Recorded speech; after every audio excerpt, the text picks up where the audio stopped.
So next topic हमारा है interest calculation. जब भी किसी पर्सन को आप ऑन इंटरेस्ट पेमेंट देते हो, लोन देते हो, एज अ लोन अमाउंट देते हो, तो इंटरेस्ट कैसे कैलकुलेट करेंगे, या रिवर्स, हम ऑलरेडी लोन देते तो कम है लेकिन आजकल इंडिया में लेने वाली कैटेगरी ज्यादा है, लाइक क्रेडिट कार्ड है, लोन है, secured loan, unsecured loan, gold loan.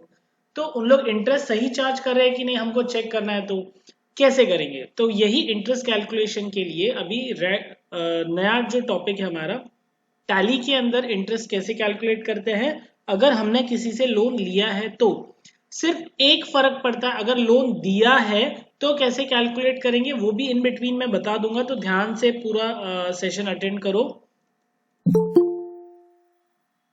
Okay, हमारे बहुत सारे स्टूडेंट्स अभी ज्वाइंट हो रहे हैं, विच इज नॉट गुड। ठीक है, चलो टैली में आ जाते हैं हम लोग। सो गाइज, अभी इंटरेस्ट कैलकुलेशन करने के लिए सबसे पहले यहाँ पे एक F11 फीचर्स होता था। F11 फीचर्स के अंदर होता है, नॉट होता था, टैली प्राइम के अंदर भी ये फीचर है, ERP में भी है, एनेबल इंटरेस्ट कैलकुलेशन। तो इंटरेस्ट कैलकुलेशन चाहिए, हाँ चाहिए, यस किया, एक्सेप्ट करेंगे कंट्रोल ए बटन दबा के। उसके बाद में यहाँ पे इन GOT हम लोग करते हैं क्रिएट। क्रिएट के अंदर हम लोग जाएंगे, अच्छा क्रिएट करने से बेटर है हम लोग ऑल्टर करें, क्योंकि क्या होगा, क्रिएट में बहुत सारे फिर एड ऑन्स होते जाएंगे, तो आप ऑल्टर भी कर सकते हो। मैं ऑल्ट्रेशन में बता रहा हूँ, आप क्रिएशन में भी जा सकते हो। वाउचर में गया, क्रेडिट नोट। अगर मुझे लोन लिया है और इंटरेस्ट कैलकुलेट करना है तो हम लेंगे क्रेडिट नोट। अगर मुझे लोन देना है और इंटरेस्ट कैलकुलेट करना है तो हम लेंगे डेबिट नोट। तो यहाँ पे क्रेडिट नोट में जाएंगे और यहाँ पे कोई भी फीचर नहीं है, नेम ऑफ क्लास एक नया चीज है जहां पे सिंपल इंटरेस्ट कैलकुलेशन को ऑन कर देंगे। ऑन करने से पहले लिखना पड़ता है नाम, नाम लिख के एंटर करेंगे। Use class for accounting, interest accounting yes करते हैं। Amount to be treated as compound interest, इसको भी यस करते हैं। मतलब मुझे कंपाउंड इंटरेस्ट आपको बताना है कि वो अगर टाइम पे पेमेंट करे और डिले करे पेमेंट में तो कितना कैलकुलेशन का फर्क पड़ता है। एंटर करके एक्सेप्ट करता हूं यहाँ पे। तो ये था पहला स्टेप, यहां से बाहर आता हूं। दूसरा स्टेप, अब मैंने सारे स्टेप्स है ना आप लोग के लिए यहाँ पे नोटपैड विंडो में बना के रखे हैं, ये देखो, control plus zoom in zoom in zoom in zoom in, या तो सबसे पहला स्टेप था F11 जो हमने कर दिया है। दूसरा स्टेप वाउचर जो भी हमने कर दिया है। तीसरा स्टेप यहाँ पे ऑल्टर में, तो अभी वो कैसे करते हैं देखते हैं। इन GOT ऑल्टर में जाते हैं, लेजर में जाते हैं, लोन फ्रॉम भरत शाह हमारे पास अकाउंट बना हुआ है। इसके अंदर एक नया फीचर आ गया, एक्टिवेट इंटरेस्ट कैलकुलेशन। जब पहले हम लोग ये कर रहे थे तो ये फीचर नहीं था, बिकॉज F11 में फीचर एक्टिवेटेड नहीं था। अब इस फीचर को यहाँ पे यस करता हूं। अभी यहाँ पे अमाउंट एडेड, अगर मैं लोन में और अमाउंट ले लूं तो क्या इंटरेस्ट लगना चाहिए? ऑफ कोर्स लगना चाहिए। अगर मैं लोन भर दूं, कुछ अमाउंट पे कर दूं, तो इंटरेस्ट लगना चाहिए? नो, तो नहीं लगना चाहिए। बट यहाँ पे तो एक ही सिस्टम आ रहा है, मुझे तो आपको एडवांस फीचर सिखाना है।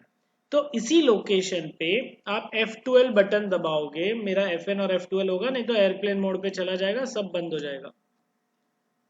यूज एडवांस इंटरेस्ट पैरामीटर को मैं यस करता हूँ। यस करने से क्या होगा, ये थोड़ा सा बड़ा हो गया फीचर। अब बड़ा होने का और एक रीजन है कि अगर मैं 10% इंटरेस्ट कैलकुलेट करता हूं, अब यहाँ पे 4 ऑप्शंस है, ये 4 ऑप्शंस को आपको थोड़ा समझना पड़ेगा। 30 डे मंथ मतलब 15, अभी क्या चल रहा है, अगस्त, अगस्त ओके, 15 अगस्त से लेके 15 सितंबर इज कॉल्ड 30 डे मंथ। मतलब मंथ के बीच में से कभी भी मैं स्टार्ट कर दूं। वहीं पे कैलेंडर मंथ का मतलब 1 तारीख से 30 तारीख या 31 तारीख, जो भी कैलेंडर मंथ के हिसाब से डे चलता है वो। सेम 365 डेज अ ईयर, ये होता है जैसे 1 अप्रैल 23 से लेके 31 मार्च 24 तक अगर कोई अकाउंटिंग कैलकुलेशन कर रहा है इंटरेस्ट का, तो वो पीरियड होता है। कैलेंडर ईयर पीरियड का मतलब होता है 1 जैन से लेके 31 दिसंबर। अब गाइस इसको समझो, इंडिया में क्या चलता है और अमेरिका में क्या चलता है। इंडिया में चलता है 365 डेज अ ईयर। मतलब अगर मैंने जैसे लोन लिया था मेरा फ्लैट का, तो 30th या नवंबर में मेरा लोन सैंक्शन हुआ था, दिसंबर में मैं शिफ्ट हुआ था, आई रिमेम्बर। तो दिसंबर में जब मैं शिफ्ट हुआ ना, तब से मेरा ईएमआई स्टार्ट हो गया। तो मेरा लोन का जो इंटरेस्ट का कैलकुलेशन है वो भी 365 डेज अ ईयर कैलकुलेट हो रहा है, ना कि पर ये क्या बोलेंगे, कैलेंडर पीरियड। अगर यही चीज में है ना कैलेंडर ईयर के हिसाब से यूएस में अगर एक प्रॉपर्टी लेता, तो यूएस में क्या होता था पता है? दिसंबर में मैंने 10% समझो, 1 लाख रुपए का 10% इज 10,000। मैंने दिसंबर में लोन लिया, नवंबर में लोन लिया, दिसंबर में मेरे को ईएमआई स्टार्ट हुआ। तो पहले तो उन लोग ईएमआई के अंदर है ना प्रिंसिपल अमाउंट को ऐड नहीं करते, उन लोग सिर्फ इंटरेस्ट कैलकुलेट करते हैं। तो इंटरेस्ट लगता था पूरे 1 साल का, जो कि 10,000 रुपीज होता था 10% के हिसाब से। ये एक्चुअली होता है, हाँ, इसके लिए वहां पे अभी भी बैंक अमीर है और पब्लिक गरीब है। Country is like rich, but मैं बोलूंगा people are not prosperous compare to India. Come on, यहाँ पे बहुत सारी चीजें अच्छी है compare to US, rules regulations बहुत सारी चीजें, कम ऑन। सो यहीं पे अगर मैं, चलो अभी हम लोग 1 साल के अंदर 30 डे मंथ, जो रिटेलर होते हैं, होलसेलर्स होते हैं, एंड अगेन इसको मैं यहाँ पे बोलूँ डिस्ट्रीब्यूटर्स होते हैं जो सिस्टम चलाते हैं, उन लोग 30 डे मंथ चलाते हैं। ये 15 को सामान दिया, अगले 15 को अपने को पेमेंट आना चाहिए। बट सेम यूएस फॉर्मेट में कैसे होगा? अगर आपने 31 अगस्त है आज की डेट पे, अगर आपने ट्रांजेक्शन किया और आपके ऊपर इंटरेस्ट है, तो पूरे 1 अगस्त से लेके 31 अगस्त तक का आपको लगेगा। और फिर जब कैलकुलेट कर दो, समझो आपने 2 सितंबर को पेमेंट कर दिया, तो भी आपको 1 सितंबर से 30 सितंबर तक का पूरा इंटरेस्ट कैलकुलेट करना पड़ेगा, जस्ट फॉर 5 डेज। लेकिन ये 5 दिन आपके मिड के थे ना, अगस्त का भी और सितंबर का भी, ऐसा। तो ये कैलेंडर पीरियड में कैलकुलेशन होगा। अभी हम लोग यहाँ पे लेने वाले 365 डेज अ ईयर में, ऑन बैलेंस 1 अप्रैल से लेके 1 अक्टूबर तक। Rounding method, normal rounding. Rounding method का मतलब भी समझो, डाउनवर्ड राउंडिंग मतलब क्या? 1 रुपया 10 पैसा 1 रुपया कर देगा, 1 रुपया 90 पैसा 1 रुपया कर देगा। अपवर्ड राउंडिंग क्या होता है? 1 रुपया 10 पैसा 2 रुपया कर देगा, 1 रुपया 90 पैसा भी 2 रुपया कर देगा। नॉर्मल राउंडिंग क्या होता है? 1 रुपया 40 पैसा तो 1 रुपया कर देगा, 1 रुपया 50 पैसा तो 2 रुपया कर देगा। तो होते हैं नॉर्मल राउंडिंग। क्या करना है अपने को? Not applicable. फिर हम लोग अगले 6 महीने 12% ब्याज देंगे अगर मैंने उसको पैसा नहीं दिया तो, लेकिन ये भी 365 डेज अ ईयर लगेगा, ऑल बैलेंस पे लगेगा, 1 अक्टूबर से 31 मार्च तक का लगेगा, नॉट एप्लीकेबल। तो गाइज ये है इंटरेस्ट का पूरा पैरामीटर। एंड एक बार चाहिए तो आप स्क्रीनशॉट ले सकते हो यहाँ पे।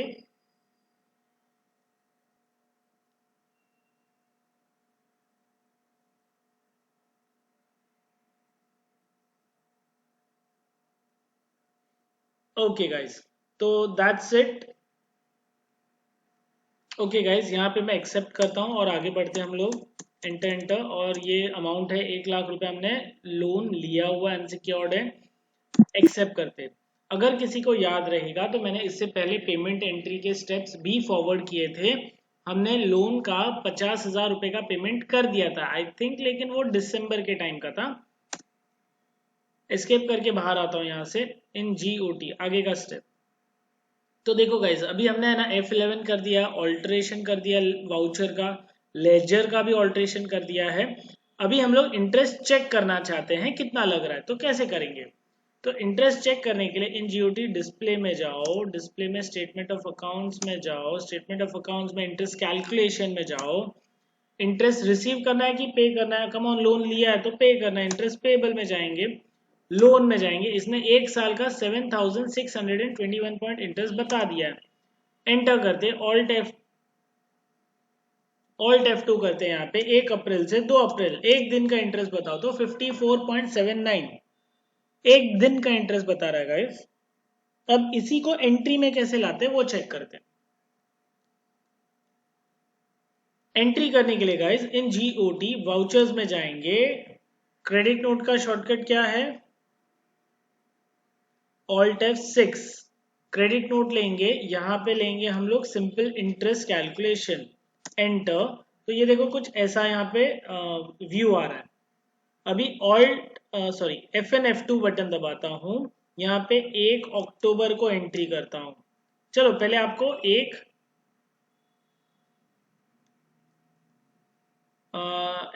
F2 एंड यहाँ पे 1 अप्रैल को भी एंट्री करता हूँ। Loan from Bharat Shah, except except. तो देखो 27 रुपया एक दिन का इंटरेस्ट आता है। कैसे आया?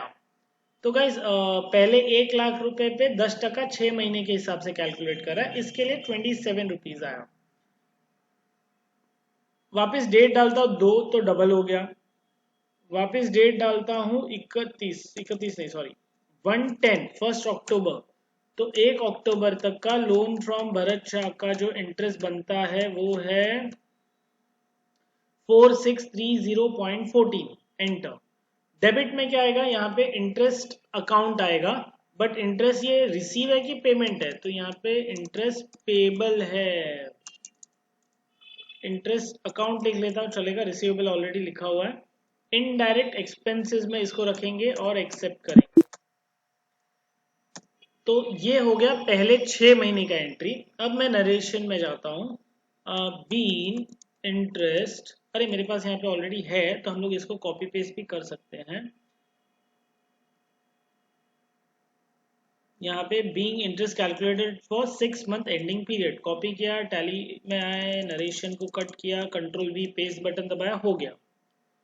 तो being interest calculated for 6 month ending period हो गया पूरा। तो गाइज ये था एक हमारा एंट्री। आई वांट कि आप लोग एक बार स्क्रीनशॉट ले लो, फिर आगे बढ़ते हैं।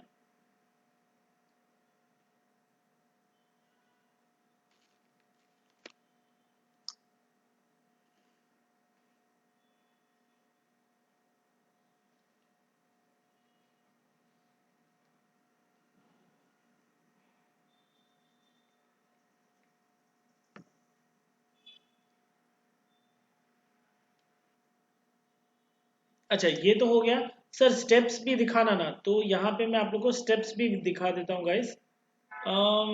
यहाँ पे थोड़ा बड़ा है, देखिए मैं यहाँ पे थोड़ा सा जूम आउट करता हूँ। इतना सफिशिएंट है, कहीं पे कुछ ऑल्ट्रेशन करके स्पेस कम कर सकूँ तो नहीं होगा गाइस। ओके, एक इस चीज का भी स्क्रीनशॉट ले लो एंड फिर हम लोग आगे बढ़ते हैं।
ओके गाइस, सो अभी आगे बढ़ते हैं हम लोग। अब गाइज यहाँ पे मैं आपको है ना पेमेंट एंट्री करना बताना है मुझे, लेकिन पेमेंट एंट्री से पहले मैं आपको है ना अगले 6 महीने का इंटरेस्ट एक बार यहाँ पे देख लेना। F2 करके डेट डालता हूँ, 31 मार्च यहाँ पे डेट है, लोन फ्रॉम भरत शाह है, एंटर एक्सेप्ट एक्सेप्ट। अब आप एक जरा यहाँ पे नजर मार लो, चाहिए तो आप यहाँ पे ना पॉज करके देखो, 3268 रुपीज का इंटरेस्ट आ रहा है, क्योंकि मैंने सेकेंड पेमेंट एंट्री नहीं मारा इंटरेस्ट का, और उसका रीजन है मैंने कंपाउंडिंग इंटरेस्ट को भी यस रखा हुआ है। अब मैं यहाँ पे एस्केप